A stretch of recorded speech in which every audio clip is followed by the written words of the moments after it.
So hello दोस्तों, कैसे हो आप लोग। होप्स आप लोग बहुत अच्छे होगे, काफ़ी टाइम बाद मिल रहे हैं। तो आज इस वीडियो का क्या पर्पस है, आज इस वीडियो में हम डिस्कस करने वाले हैं everything related to CA articleship. यानी कि जो प्रपोज्ड स्कीम में 2 साल की आर्टिकलशिप हो गई है उसके बारे में हर एक चीज़ डिस्कस करने वाले हैं हम। तो इस वीडियो को मैंने 6 पार्ट में बांटा है। सबसे पहले व्हाट इज़ सीए आर्टिकलशिप, यानी कि आर्टिकलशिप होती क्या है। सेकेंड चीज़, सभी का डाउट रहता है और बहुत ही कॉमन डाउट है कि बिग फोर से आर्टिकलशिप करना चाहिए या फिर सीए मिड साइज फॉर्म से आर्टिकलशिप करना चाहिए।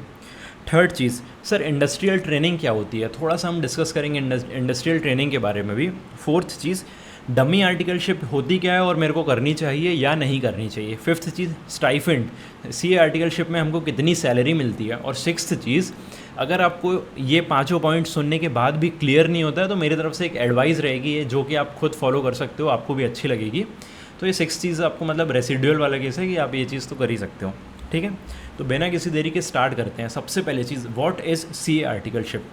तो भाई सबसे पहले, जैसे कि मैंने सीए जर्नी वाली वीडियो में आपको बताया था कि सबसे पहले फाउंडेशन होता है, फाउंडेशन के बाद इंटरमीडिएट होता है, इंटरमीडिएट के बाद फाइनल होता है। तो इंटरमीडिएट एंड फाइनल के बीच में आपको 2 साल की मैंडेटरी सीए आर्टिकलशिप करना रहता है। आर्टिकलशिप का पर्पज़ होता है प्रैक्टिकल ट्रेनिंग, यानी कि जो भी आपने बुकिश पढ़ा है, जो भी आपने बुक्स में अभी तक पढ़ा है, उसका प्रैक्टिकल इम्प्लीकेशन वो सीखते हैं हम सीए आर्टिकलशिप में। ये बहुत ही ज़्यादा मैंडेटरी रहती है और इसके बिना आप सीए बन ही नहीं सकते, सीए फाइनल के लिए एलिजिबल ही नहीं हो सकते। और थोड़ा सा अगर डिटेल में बात करें तो सीए आर्टिकलशिप 2 साल की होती है, जिसमें से आपको लीव्स 24 लीव्स मिलती है, यानी कि 12 पर ईयर। फिर ये 2 साल ख़त्म होने के बाद 6 महीने का आपको अलग से एक पीरियड मिलता है जिसमें आपको सीए फाइनल की प्रिपरेशन करनी रहती है। एंड फिर आते हैं हम सेकेंड चीज़ पे, जो सबका कॉमन डाउट होता है कि सर बिग फोर से आर्टिकलशिप करें या फिर मिड साइज सीए फर्म से आर्टिकलशिप करें। तो सबसे पहले मैं आपको बता देता हूँ बिग फोर होती क्या है और मिड साइज सीए फर्म होती क्या है। तो बिग फोर यानी कि टॉप 4 अकाउंटिंग फर्म है, जो कि आपने सुना होगा, Deloitte, PwC, EY and KPMG। ये 4 हैं बिग फोर्स, ये होती हैं कॉरपोरेट्स। और दूसरी चीज़ होती है मिड साइज सीए फर्म। तो ये टोटली आप पे डिपेंड करता है कि आपको मिड साइज़ में करना है या बिग फोर में करना है। मैंने इसको 4 से 5 क्राइटेरिया में बांट दिया है, जिसमें आप अपने आप को रख सकते हो और आप देख सकते हो। सबसे पहले अपन बात करते हैं sir exposure, on the basis of exposure. तो ये अगर आपको सबसे पहले डिस्कस करते हैं कि सर सीए काम क्या करता है। सीए ऑडिट भी करता है, सीए डायरेक्ट टैक्स भी करता है, इनडायरेक्ट टैक्सेशन भी करता है, कस्टम भी करता है, स्टैट ऑडिट भी करता है, इंटरनल ऑडिट भी करता है। तो अगर आपको किसी एक फील्ड में एक्सपोजर लेना है, यानी कि आप चाहते हो कि सिर्फ मेरे को स्टैट ऑडिट में अपना किंग बनना है, तो आप बिग फोर जा सकते हो। बिग फोर में होता क्या है कि बिग फोर में आपको एक फील्ड का मास्टर बना दिया जाता है, यानी कि 2 साल आप एक ही फील्ड में आप वर्क करोगे और उसके किंग बन जाओगे। But on the other way अगर मैं बात करूँ सीए मिड साइज़ फर्म में, तो मिड साइज़ फर्म में आपको जनरली, छोटी मिड साइज़ फर्म में होता है, वहाँ पे आपको सब चीज़ें करने मिलती हैं। यानी कि आपको एक क्लाइंट दे दिया जाता है और इस क्लाइंट का आपको जीएसटी भी करना है, टीडीएस भी करना है, इनकम टैक्स भी करना है, उसका ऑडिट भी करना है। तो अगर आपको सब चीज़ का एक्सपोजर चाहिए तो mid size is the best. और अगर आप सोच चुके हैं कि मेरे को एक ही फील्ड में किंग बनना है तो big four is the best. ये हमारा होगा पहला क्राइटेरिया। सेकंड क्राइटेरिया मैं आपसे बात करता हूँ कि फाइनल गोल क्या है आपका। सीए बनने के बाद या तो आप जॉब करोगे या प्रैक्टिस करोगे।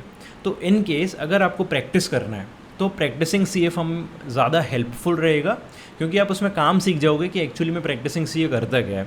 बट अगर आपको जॉब करना है तो आपके रेज्यूमे ऑलरेडी स्ट्रॉन्ग हो चुका होगा अगर आप बिग फोर से आर्टिकलशिप करते हो, या अगर आप बिग फोर से आर्टिकलशिप करते हो तो आपको बहुत ज़्यादा प्रेफरेंस मिलेगा और आप ईजिली जॉब कर सकते हो। थर्ड चीज़, सिटी। तो भाई अगर आप टीयर 1 सिटी पे हो तो आपको बिग फोर टीयर 1 सिटीज़ में है तो आपको वहाँ मिलेगा। बट अगर आप टीयर 2 और टीयर 3 सिटीज़ से हो तो आपको बिग फोर में आर्टिकलशिप करने के लिए सिटी स्विच करनी पड़ेगी। तो क्या आप उस चीज़ के लिए रेडी हो? क्या सबसे बड़ा डिसीजन रहता है। आपको सब अपनी स्टडीज़ भी और खाना पीना रहना सब मैनेज करना पड़ेगा। तो अगर आप सिटी शिफ्ट करना हो चाहते हो, आप टीयर 1 सिटी में जाओगे तो ही आपको बिग फोर मिलेगा। बट टीयर 2 और टीयर 3 में सभी टाइप का रहता है, mid size CA firm, small size CA firms रहती हैं, तो वहाँ पे आप इजीली कर सकते हो। फोर्थ चीज़ जो सबसे ज़्यादा कन्फ्यूजन होता है कि सर मेरे को पढ़ाई का टाइम कहाँ ज़्यादा मिलेगा, बिग फोर में ज़्यादा मिलेगा कि मिड साइज सीए फर्म में ज़्यादा मिलेगा। तो मैं अब इस बार मानता हूँ कि न्यू रिजीम जो आ गई है इसमें ये क्वेश्चन का कोई रेलेवेंस नहीं है, यानी कि न्यूट्रल है। इसमें सभी को सीए फाइनल की स्टडीज़ के लिए 6 महीने का टाइम मिलेगा आर्टिकलशिप कंप्लीट करने के बाद। ये क्वेश्चन रेलेवेंट कब होता है? अगर हम पुरानी स्कीम में रजिस्टर्ड हैं, क्योंकि उसमें होता क्या है कि आपको 2.5 साल के बाद आर्टिकलशिप 3 साल की और आप 2.5 साल के बाद एलिजिबल हो जाते हो। तो कोई सीए फर्म्स कोई सीए आपको 6 महीने की सिर्फ पढ़ाई की छुट्टी देता है, कोई सिर्फ 2 महीने की देता है। बट अभी न्यू स्कीम में सभी को क्लियर कर दिया गया है कि 6 महीने की तो स्टडी लीव देनी है। तो स्टडी लीव टाइम वाला तो मेरे हिसाब से रेलेवेंस ख़त्म हो गया है। उसके बाद अगर आप एक और चीज़ में अपन बाइफरकेट करना चाहे तो डेवलपमेंट। तो भाई अगर आप बिग 4 जाते हो, बिग 4 तो आपका ओवरऑल डेवलपमेंट होता है। ओवरऑल डेवलपमेंट होता है यानी कि आपका फॉर्मल्स में जाना होता है और बिल्कुल आप सो कॉल्ड कॉर्पोरेट वाले हो जाते हो। बट अगर आप सीए फर्म में जाते हो तो वो थोड़ा सा लीनियंट और फ्लेक्सिबल होता है। तो वहाँ पे आपका ओवरऑल पर्सनैलिटी डेवलपमेंट नहीं होता, बट हाँ आपको सभी चीज़ों का नॉलेज हो जाता है, जो कि आपका मेन पर्पस था जाने की सभी फील्ड्स का। ठीक है, तो आई होप आपको बिग 4 में रहना चाहिए या फिर मिड साइज़ में रहना चाहिए, आपको थोड़ा बहुत क्लियर हो गया होगा। अब आते हैं हम थर्ड चीज़ पे। थर्ड चीज़ में हमने क्या बोला था, इंडस्ट्रियल ट्रेनिंग। तो सर इंडस्ट्रियल ट्रेनिंग होती क्या है? तो मैं आपको इससे पहले आपको बता देता हूँ कि यानी कि आप सीए बन जाते हैं तो आप या तो प्रैक्टिस करते हैं या तो जॉब करते हैं। जॉब कहाँ कर सकते हैं आप? या तो सीए फर्म, या तो आप जॉब बिग 4 में कर सकते हैं या तो किसी इंडस्ट्री में कर सकते हैं। बिग 4 यानी कि वही 4 फर्म, और इंडस्ट्री यानी कि कोई भी इंडस्ट्री लाइक टाटा, रिलायंस और माइक्रोसॉफ्ट, किसी का भी ले लो। तो आर्टिकलशिप में आपको एक चांस दिया जाता है कि आप एक्सप्लोर कर लो कि भाई इंडस्ट्री होती क्या है, इंडस्ट्री क्या होती है।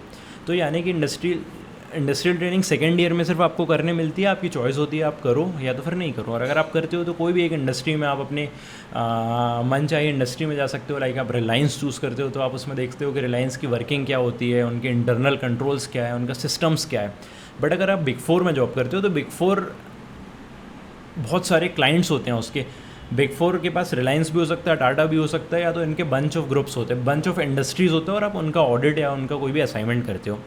तो अगर आपको लगता है कि इंडस्ट्रियल ट्रेनिंग करनी चाहिए, इंडस्ट्री का एक्सपोजर होना चाहिए, आपको आगे जाके इंडस्ट्री में जॉब करनी है, तो आप इंडस्ट्रियल ट्रेनिंग कर सकते हो सेकेंड ईयर ऑफ आर्टिकलशिप में। ठीक है, फिर आता है फोर्थ बात सर डमी आर्टिकलशिप क्या होती है। काफ़ी लोग मेरे से पूछते हैं कि सर मैं डमी आर्टिकलशिप कर लूँ क्या? मैं बोलता हूँ क्यों? तो बोलते हैं पढ़ाई का टाइम मिल जाएगा।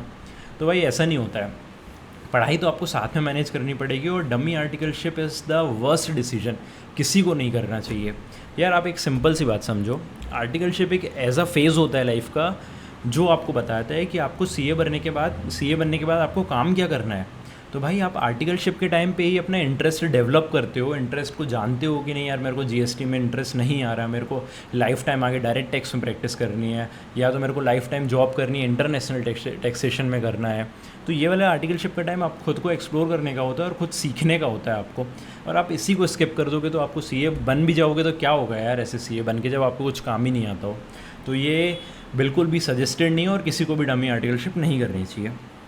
इसके बाद फिफ्थ चीज़ जो हम देखने वाले थे वो है स्टाइफंड। स्टाइफंड मतलब होता है सैलरी।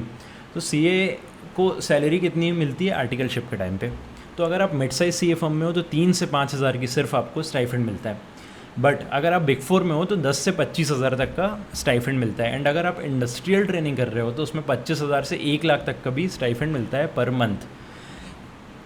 फिर बात करते हैं पांचों चीज़ों की। और इसके बाद अगर बात करते हैं कि सर अभी भी मेरे को समझ नहीं आ रहा है कि मेरे को क्या करना चाहिए, मिड साइज़ में जाना चाहिए या तो फिर बिग 4 में जाना चाहिए, तो मेरी पर्सनल एक एडवाइस है कि आप मिड साइज़ सीए फर्म में जा सकते हो। मिड साइज़ सीए फर्म में जाने से क्या फ़ायदा होगा, आप हर एक थाली का थोड़ा थोड़ा टेस्ट कर लोगे। यानी कि आप थोड़ा जीएसटी भी टेस्ट कर लोगे, थोड़ा सा डायरेक्ट टैक्स भी टेस्ट कर लोगे, इंटरनेशनल टैक्सेशन भी टेस्ट कर लोगे।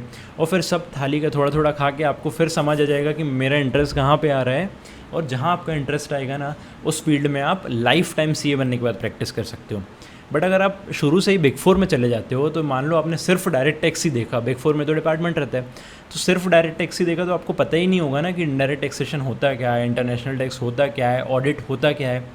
तो मैं अगर मानता हूँ कि आप बहुत ही ज़्यादा क्लियर होना कि मेरे को यार एक ही फील्ड में रहना है हमेशा, तो आप बिग 4 ज्वाइन करो, नहीं तो आप मिड साइज़ करो और एक्सप्लोर करो चीज़ों को, नई चीज़ों को सीखो, उसके बाद डिसीजन लो कि मैं किसके लिए बना हूँ। आई होप आपके सभी आर्टिकलशिप से रिलेटेड डाउट क्लियर हो गए होंगे, और अगर नहीं हुए हैं क्लियर तो आप कमेंट बॉक्स में कमेंट कर सकते हो, या तो फिर मैं अपना नंबर भी नीचे ड्रॉप कर रहा हूँ, आप उसमें व्हाट्सएप करके आप मेरे से अपने डाउट्स क्लियर कर सकते हो। तो भाई bye, good night, sweet dream, take care.